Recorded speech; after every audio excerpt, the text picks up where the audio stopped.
एक समय की बात है, एक घने जंगल में पिंकू नाम का एक चतुर और शरारती बंदर रहता था। और उसी जंगल में शेरू नाम का एक शक्तिशाली राजसी शेर रहता था। वे दोनों पड़ोसी थे, लेकिन उनका व्यक्तित्व बहुत अलग था। पिंकू नाम का बंदर हमेशा ऊर्जा से भरा रहता था और उसे जंगल में अन्य जानवरों के साथ मजाक करना पसंद था।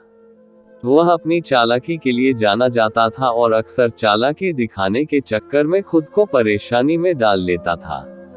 दूसरी ओर शेरू बुद्धिमान और दयालु था। जंगल के सभी जानवर उसका सम्मान करते थे। वह अपनी बहादुरी और नेतृत्व के लिए जाना जाता था। एक दिन पिंकू ने शेरू के साथ एक मजाक करने का फैसला किया।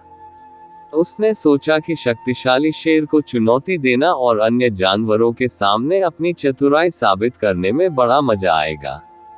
वह एक ऊंचे पेड़ की चोटी पर चढ़ गया और चिल्लाया, हे शेरू, मैं तुम्हें ताकत और चपलता की प्रतियोगिता के लिए चुनौती देता हूँ। देखते हैं जंगल के दूसरी ओर नदी तक कौन पहले पहुंच सकता है। शेरू बुद्धिमान होने के नाते जानता था कि पिंकू बंदर कुछ करने वाला है, लेकिन उसने बंदर के साथ खेल खेलने का फैसला किया। उसने जवाब दिया, बहुत अच्छा पिंकू, मैं तुम्हारी चुनौती स्वीकार करता हूँ। जंगल के अन्य जानवर प्रतियोगिता देखने के लिए इकट्ठा हो गए। शेरू और पिंकू प्रतियोगिता के लिए तैयार होकर साथ साथ खड़े हो गए।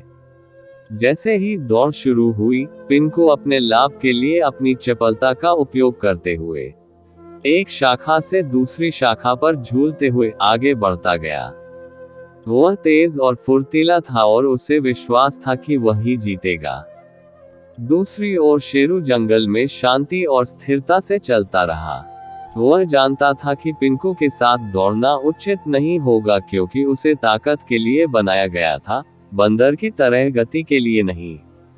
जैसे ही पिंकू आधे रास्ते पर पहुंचा, वह ये देखने के लिए पीछे मुड़ा कि शेरू कहाँ है।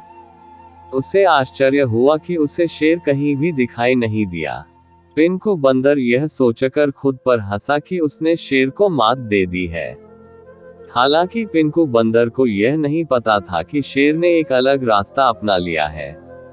वह नदी के लंबे लेकिन अधिक सीधे रास्ते का अनुसरण करते हुए और चला गया था। जैसे ही पिंकू बंदर नदी के पास पहुंचा, वह ये देखकर चौंक गया कि शेर तो पहले से ही वहां पहुंच चुका था और शांति से नदी के किनारे से पानी पी रहा था।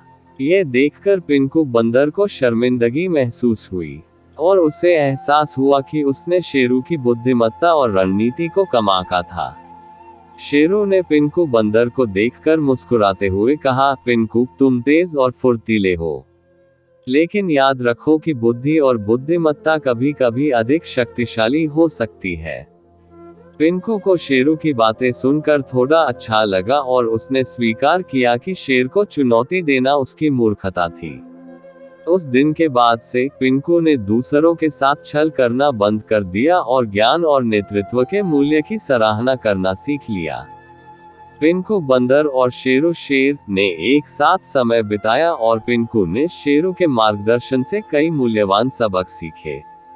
दोनों ने साथ मिलकर जंगल में शांति और सद्भाव सुनिश्चित किया, सभी जानवरों को सम्मान, दया और समझ का महत्व सिखाया।